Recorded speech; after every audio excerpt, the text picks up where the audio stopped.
Nani Hayabo, Jayom Vishnupad, Paramahansa Pada Project Acharya Asatara Satsishishila. ISKCON BBT founder Charles Divine Grace, AC Bhaktivedanta Swami Maharaj Prabhupada Ki Jai. Nitya Lila Pravishya Om Vishnupad Divine Grace Shila Bhakti Siddhanta Saraswati Thakur Prabhupada Ki Jai. Ananta Koti Vaishnava Vrinda Ki Jai. Nama Acharya Shila Haridas Thakur Ki Jai. Prem Sakho Shri Krishna Chaitanya Prabhu Nityananda Shri Advaita Gadadhara Shri Vasudeva Gaur Bhaktivedanta Ki Jai. Shri Shri Radha Krishna Gopa Gopanath Shamakunda Radha Kunda Gira Govardhan Ki Jai. Shri Brajabhumanam Nam Ki Jai. Shri Navadip Mayapur Dham Ki Jai. Shri Nilachal Jagannath Puri Dham Ki Jai. Ganga Mai Ki Jai. Jamuna Mai Ki Jai. Bhakti Devi Ki Jai. Shrimati Tulsi Maharani Ki Jai. Your most beautiful Lordship Shri Shukmini Dwarkadish Ki Jai. Shri Shukmini Dwarkanath Ki Jai. Shri Shri Jagannath Baladeva Subhadra Ki Jai. Shri Shri Gaurnitai Ki Jai. Samaveta Bhaktivinoda Ki Jai. Going back to home, back to Godhead Ki Jai. ISKCON Los Angeles Yatra Ki Jai. Brihan Madanga Transcendental Book Distribution Ki Jai. International Food for Life Transcendental Prasadam Distribution Ki Jai. Shri Harinam Sankirtan Ki Jai. Nitai Gaur Premanandi. Hari Hari Bo. All glories to the Assembly devotees. All glories to the Assembly devotees. All glories to the Assembly devotees. All glories to Shri Shri Guru and Gauranga. Glory Srila Prabhupada.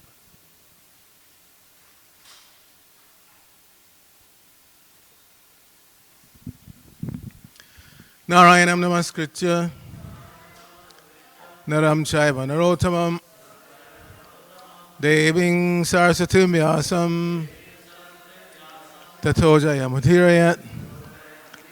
Before reciting the Srimad Bhagavatam, which is our very means of conquest, let us offer respectful obeisances unto the personality of God, the Lord Narayan, unto Narayan Rishi, the supremest human being, unto Mother Saraswati, the goddess of learning, unto Srila Vyasadeva, the author, and unto Srila Prabhupada, who is the translator, commentator, and our spiritual master. Nashta Prayeshu Bhadreshu Nityam Bhagavata Sevaya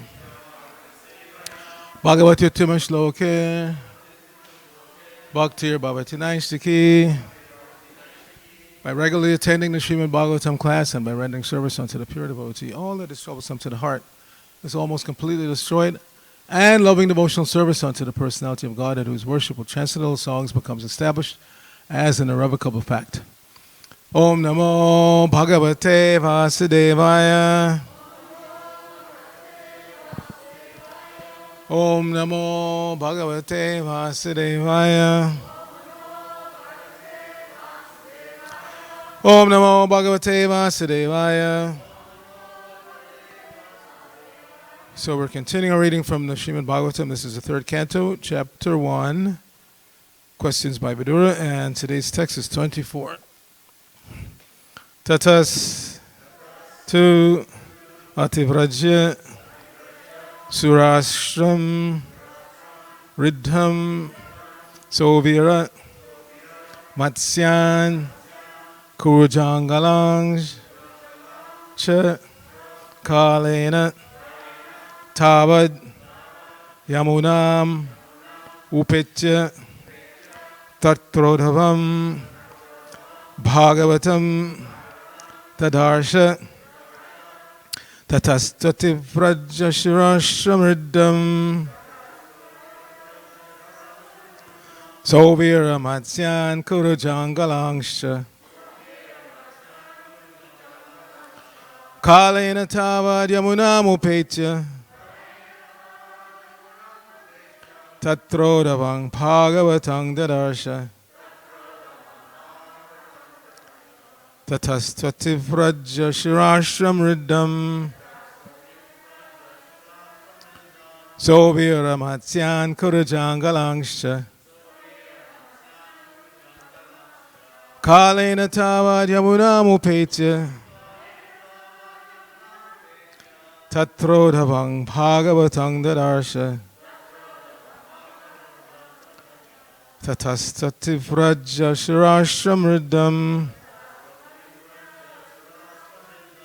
Sovira Matsyan Kurujangalangsha Kalena Tavad Yamunam Upetya Tatrodavang Bhagavatang Tadarsha. Please chant.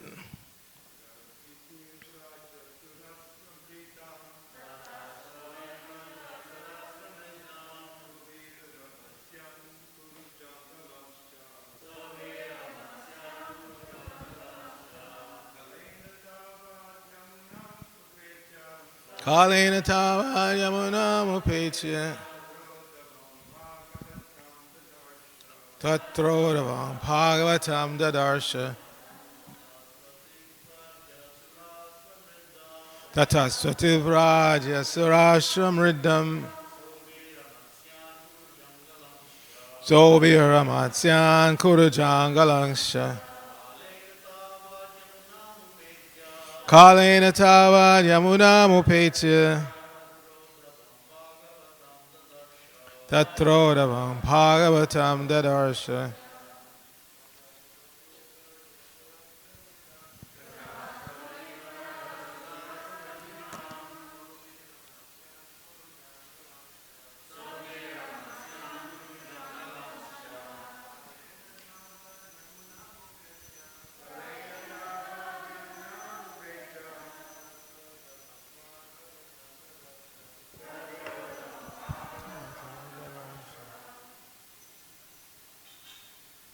Vaishnavis.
So, synonyms, tataha, from there, to, but, ativrajya, by passing over, shurashram, the kingdom of Surat, riddham, very wealthy, Sovira, the kingdom of Sovira, Matsyan, the kingdom of Matsya, Kurujangalan, the kingdom of Western India up to the Delhi province.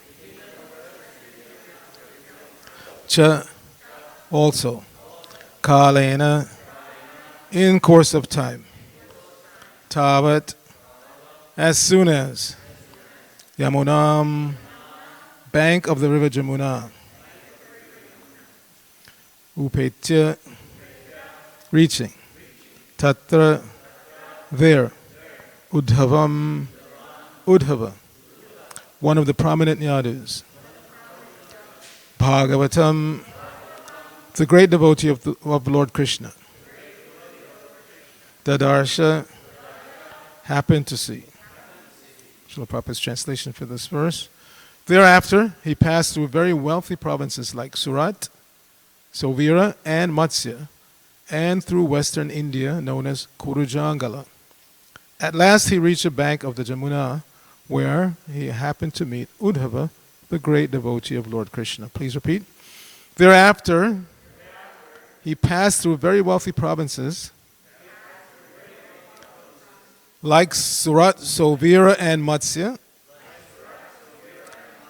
and through western India, known as Kurujangala.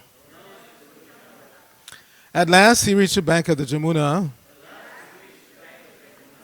where he happened to meet Uddhava,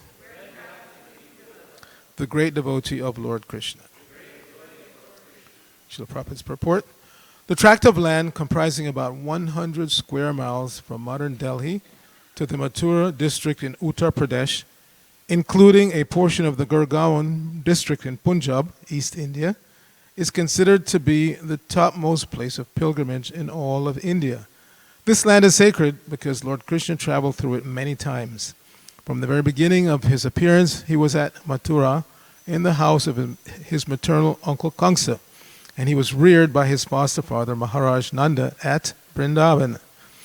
There are still many devotees of the Lord lingering there in ecstasy in search of Krishna and his childhood associates, the gopis. It is not that such devotees meet Krishna face to face in that tract of land, but a devotee's eagerly searching after Krishna is as good as his seeing him personally. How this is so cannot be explained, but it is factually realized by those who are pure devotees of the Lord. Philosophically, one can understand that Lord Krishna and his remembrance are on the absolute plane, and that the very idea of searching for him at Vrindavan in pure God consciousness gives more pleasure to the devotee than seeing him face to face. Such devotees of the Lord see him face to face at every moment, as confirmed in the Brahma Samhita 538. Premanjana Chirta Bhakti Vilochanena Santak Sadaiva Hridayesha Vilokayanti Yang Shama Sundaramachinta Guna Surupam Govindamadi Purushang Tamaham Bhajami. Translation: those who are in ecstasy of love with the Supreme Personality of Godhead, Lord Shamasundar, Krishna, see him always in their hearts due to love and devotional service rendered to the Lord. End of translation. Both Vidura and Uddhava were such elevated devotees, and therefore they both came to the bank of the Jamuna and met each other. Nama Om Vishnu Padaya Krishna Prasthaya Bhutale Shrimati Bhaktivedanta Swami Nityanamine Namaste Saraswati Deve Gauravani Pracharine Nirvishesha Shunyavadi Paschatya Deshnarine Om Agyana Timarandasya Gyananjana Shalakaya Chakshur Unmilitam Jena Tasmai Shri Gurave Namaha Shri Chaitanya Mano Bhishtang Shtapitang Jena Bhutale Swayam Rupa Kadamayam Dadati Swapadantikam Vandehang Shri Guru Shri Utapada Kamalam Shri Guru and Vaishnavang Sha Shri Rupam Sagadatam Sahagana Ragana Tanvatam Tang Sajivam Sadvaitam Savadutam Parijana Sahitam Krishna Chaitanya Devam Shri Radha Krishna Padan Sahagana Lalita Shri Vishakhan Vatangsha. Hey Krishna Karuna Sindhu Dina Bando Jagatpate Gopesha Gopika Kanta Radha Kanta Namosate Tapta Kanchana Gorangi Radhe Vrindavaneshwari Vishabhanu Sute Devi Pranamami Hari Priye Vancha Kalpatarubhya Shah Kripa Sindhubhya Evacha Patitanang Pavanebhyo Vaishnaveyo Namo Namaha. Jai Shri Krishna Chaitanya Prabhu Nityananda Shri Advaita Gadadhara Shivasari Gaur Bhaktivinoda. Hare Krishna, Krishna Krishna, Hare Hare. Hare Rama, Rama Rama, Hare Hare. So when one learns something by repeating it over and over again, that's called rote learning. And some people don't like that. They think you should learn just by experience and driven by your desire. If I want to learn something, then I dive into it. If I don't. But no, this is how you remember the Shastra. This is how you remember even your own name and address when you were a kid, right? The mother would ask you, surprisingly once in a while, where do you live?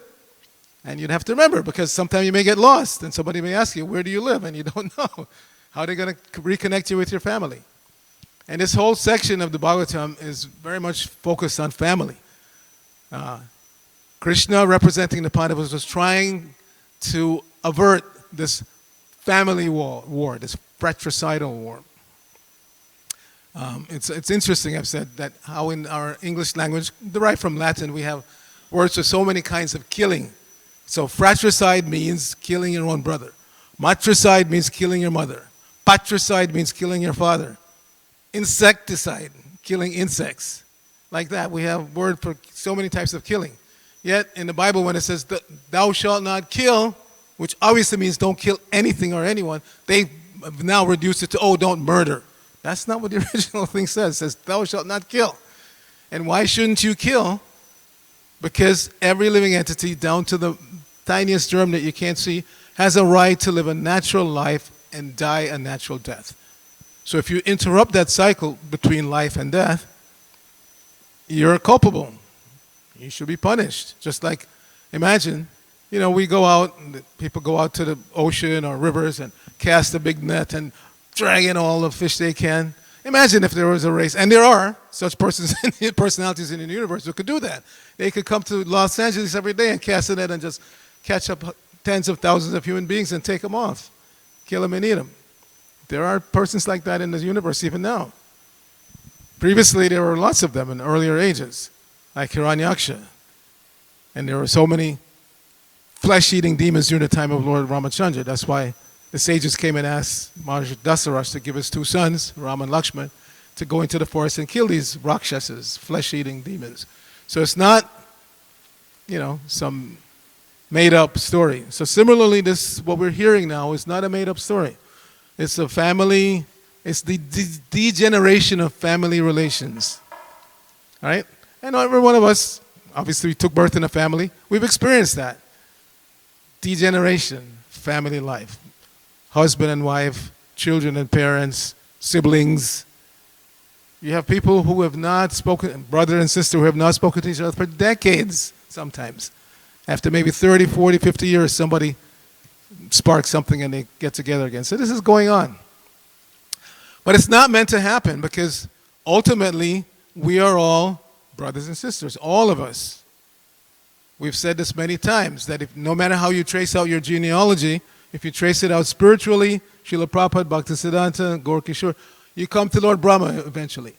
And if you trace it out materially, your parents, their parents, other parents, it goes back to Lord Brahma also.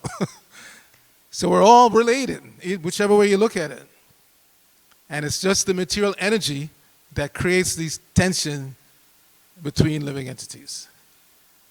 We have forgotten who we really are, and we identify with these particular bodies as American, Indian. It's amazing. Many people say American, but actually there are three Americas. There's North America, Central America, and South America. You see? So when somebody says you're an American, which America did you come from? North America, Central America, South America? It doesn't matter ultimately. It doesn't matter which continent you took birth on, which country, because people keep breaking it down. People, you may think, all Indians are together. No. You go to India and you find it's not the fact. Like here today it's being mentioned North India, Kurujangala. But the North Indians think they're better than the South Indians and vice versa. And you think, okay, you go to South India, all South Indians. No. They're not all together. Those who speak Tamil or, against those who speak some other language. People keep breaking it down smaller till it gets down to just the family again, right? You're from India, fine. Okay, you're from North India, I'm from South India. Which part of South India you're from? You break it down, it comes back down to the family. And within the family, I'm thinking I'm number one. You see? That's the problem. Everybody's thinking they're number one. And therefore, they can't get along with each other. Ultimately, we like people who like us. And if somebody doesn't like us for whatever reason, then must be a demon. Get rid of them. But what is it about us that we think is so likable? We've been rotting in this material world since time immemorial. We've created so many problems. We've killed and been killed. We've been the mass murderer. We've been the victims of mass murder. We've gone through the whole cycle over and over again. But still, we think we're so great. And if somebody doesn't like me, something is wrong with that person. We should give up. This is false ego. This is to be given up. Most of us came out, or many of us came out of the Judeo-Christian background. Still, we don't stress quotes from the Bible, but Prabhupada would from time to time quote, the meek shall inherit the earth. This is one of the Beatitudes spoken by Lord Jesus, supposedly. Again, we can't prove anything, but he gave a sermon on a mountain called Beatitude, and the things that he said there are called Beatitudes, and this is one of them. The meek shall inherit the earth. So Prabhupada would mention that from time to time, meaning that be meek. Who are you? We're thinking we're so big, so great, but we're not. We're really tiny, insignificant part and parcel of Krishna. And we only regain some significance when we reconnect to Krishna, the Father. And Krishna says, I am the Father. It's not just we're saying that. He says it. Pita aham. Pita aham. Asya jagata. Mata, data, pitamaha. Krishna says, I'm not just the Father. Mata also, I'm the mother. Data, the sustainer. So Krishna is our mother. Krishna is our father. He's our sustainer. And we're all related. And Krishna gives enough. It's amazing how this one little speck of space dust called the earth, traveling through the universe, has everything that we need. And the only reason why we feel any shortage is because of mismanagement. Mismanagement. Since time immemorial. I mean, it's exacerbated nowadays because people are so ignorant. They're so ignorant. They're so mad after acquiring unnecessary necessities. I'm also guilty. That we destroy the planet to make the plastics and the metals and the this and that to make things that you don't really need. How do we have Bhagavad Gita? Sanjaya was sitting in the palace next to Dhritarashtra, but through television of the heart, Prabhupada said, he was able to, by the mercy of his spiritual master Vyasadeva, he was able to hear and see what was happening on the battlefield of Kurukshetra miles and miles away. So which technology is better? Television of the heart or, your eye thingy? So because we're so far removed from actually our natural abilities, this kind of thing is natural for the soul. The soul can perform any of these 8 mystic powers. It's just innate in the soul because it's there in Krishna. And whatever qualities the Father has, we have in minute quantity. But because we are so covered over by material energy, we have become now dependent. You see people walking around all day long. Sometimes I have to laugh. They're walking down Watsika Avenue. They're walking the dog, but the nose is like this. And they're not watching where they're going. And you just hope they don't step out into traffic, which they do sometimes. They step up the sidewalk and the car has to go, honk, honk. So now we're attached to all these external devices instead of developing the internal qualities. So Bhakti Yoga means giving more stress to the internal qualities. And if we understand, again, clearly that Krishna is the Father of everyone, then we try not to pick a fight with our brothers and sisters. Very important. The communities that Prabhupada established, and some have expanded since he's gone, of Christian Consciousness, International Society for Christian Consciousness, are meant to be places of peace, peaceful existence, where people can see the difference between what's happening out there and what's happening in here. How we work together cooperatively. A few verses back, when Goda gave class, he was showing, because Prabhupada talked about the United Nations, so many flags. But inside the ISKCON community, there's one flag, the Prabhupada flag, first of all, because if you don't follow Prabhupada, then you can't follow Krishna. So we all unite under the Prabhupada flag. And therefore we should get along.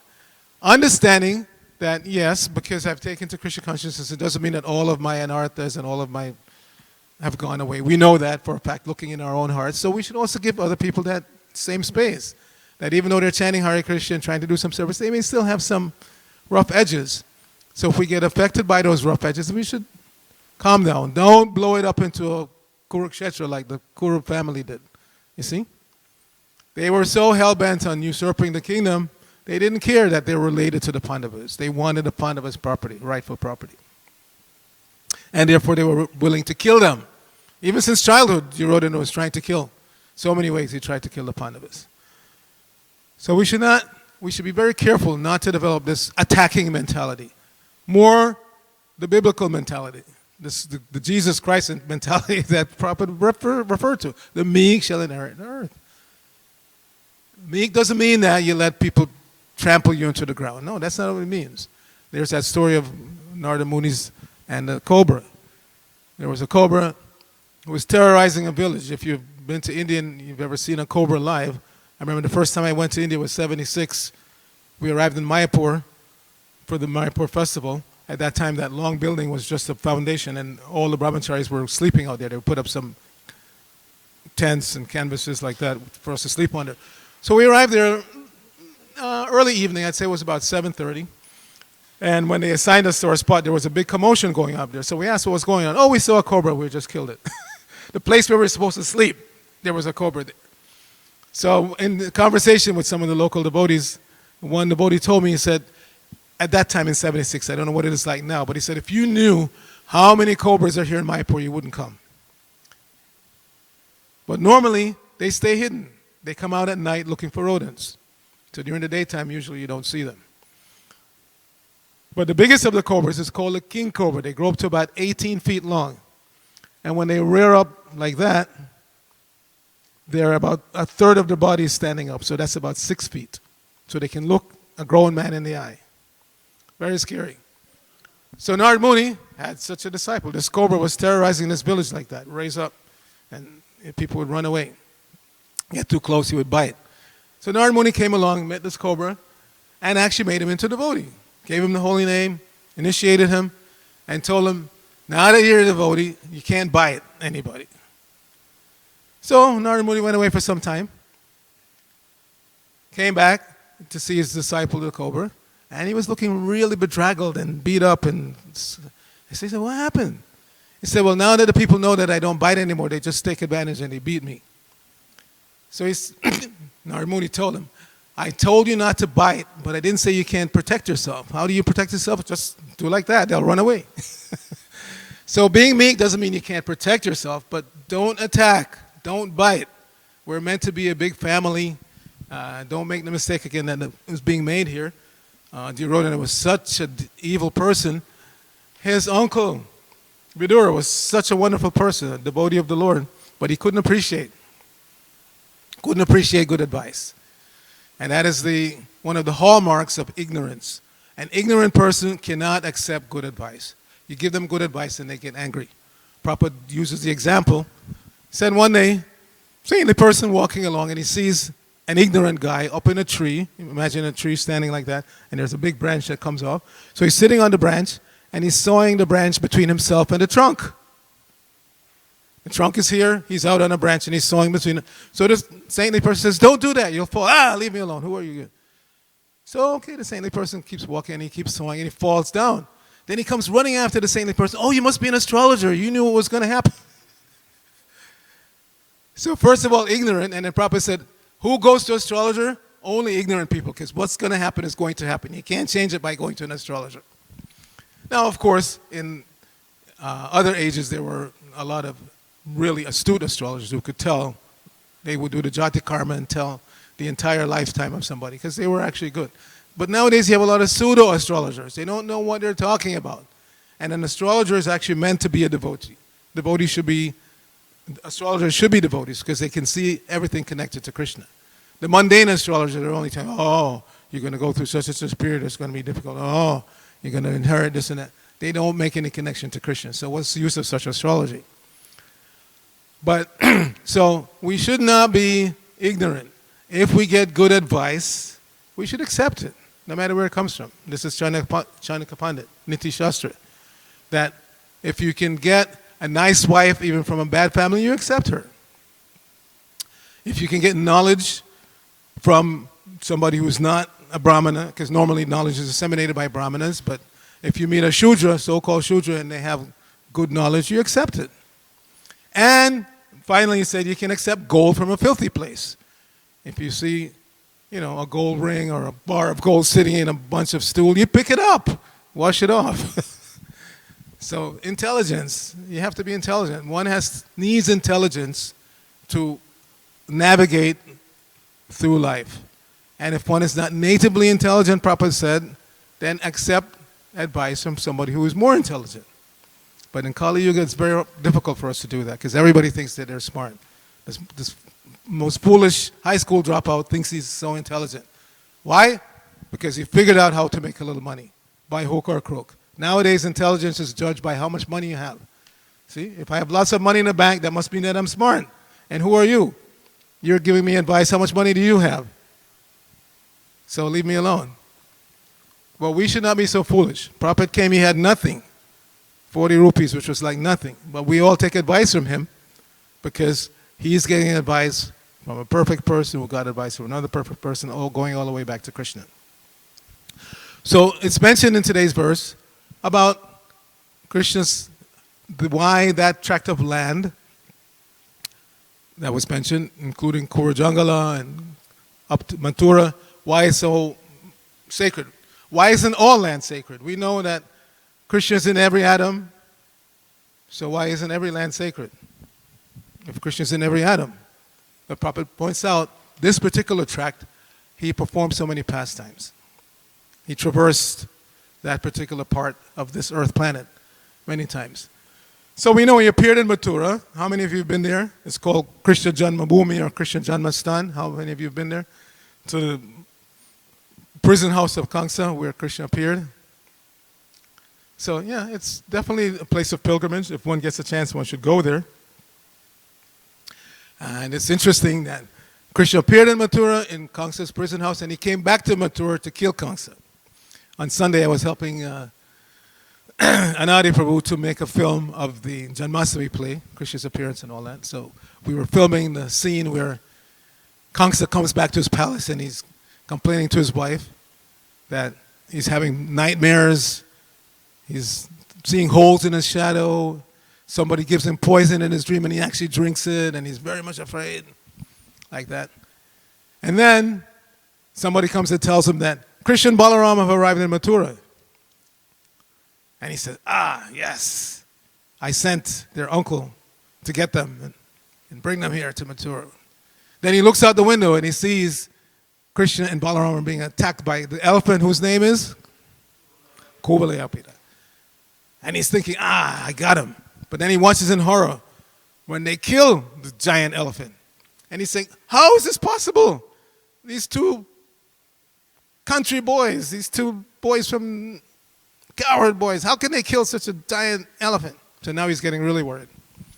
So then they come to the palace, and Kamsa calls for his wrestlers.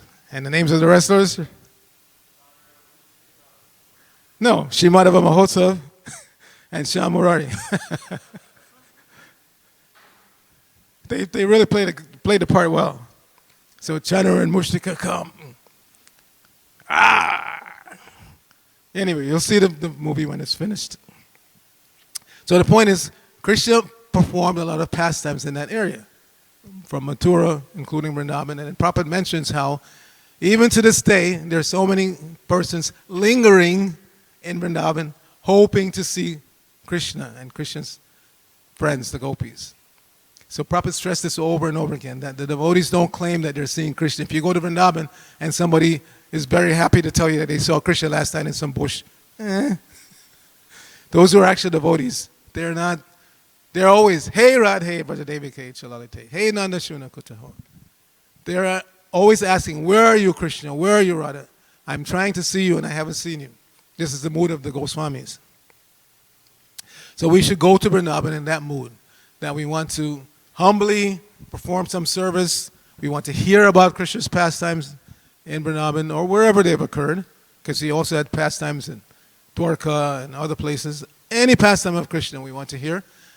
And we hope that someday, because we have behaved ourselves properly, Krishna will allow us to associate with him directly, associate with his gopis directly, associate with the cowherd boys directly. But we have to be qualified. We should not think that it's going to happen just automatically. We've been given the opportunity. And our biggest asset is our desire to perform devotional service. And we should never let anybody take that desire away from you. Never. Not anybody, any circumstance. That is our biggest asset. Our desire and our agreement to perform devotional activities. So no matter what happens, wherever you're performing service, inside the temple, outside, don't let anybody stop you. I gave you the example many times. It's a true story. One Sankirtan devotee was at a state fair distributing books, and one Christian guy was very agitated. He kept trying to interrupt him. Don't buy their books. They're like this. And it still happens. We go to the pier. They still interrupt us. It's going on since time immemorial. So this devotee, he just kept ignoring him. And this Christian guy got so agitated, he pulled a gun. And the devotee was so much in the ecstasy of distributing books, he just pushed the gun aside. The guy was shocked. Normally you pull a gun on somebody, But I can attest to that. As a new devotee, I was still living outside going to the Henry Street Temple, and I would normally take the train to go home. But one night I was in such ecstasy after Kirtan and Prasadam, I decided to walk home. It was about an hour. But I was going through some neighbors I didn't know, and I got a little bit turned around. And I approached a guy on the street, older guy, Asian, and just to ask him directions, and he pulled a gun on me like that. He thought I was going to attack him or something. And I was in such ecstasy. I just said, okay, Hare Krishna, I just walked. I wasn't shocked. Literally, I wasn't faking it. I just wasn't shocked. Because it was such, I was still remembering the Kirtan and the Prasadam. So if you become absorbed in devotional service, nothing and no one should dissuade you from engaging in your service.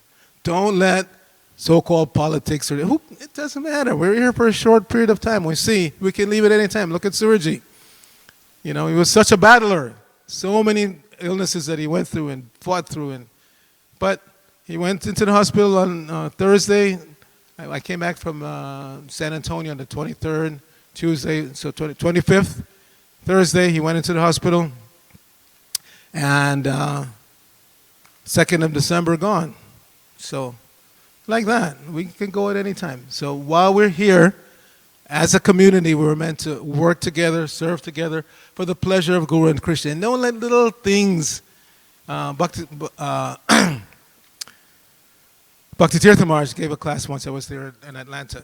And he was stressing that the devotees in the beginning stage were like rough stones in a stream. But if you stay in that stream, the more the water runs over and the more the stones clang against each other, they lo and behold, they become smooth stones, very smooth. So in the beginning, because they're rough, they make a lot of noise when the water passes over them.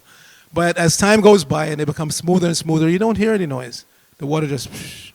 So we should be like that. Yes, in the beginning we may be a little rough, but try not to be rough with each other. Because this is our sanctuary, this is our home, this is our spaceship for going back to home, back to Godhead.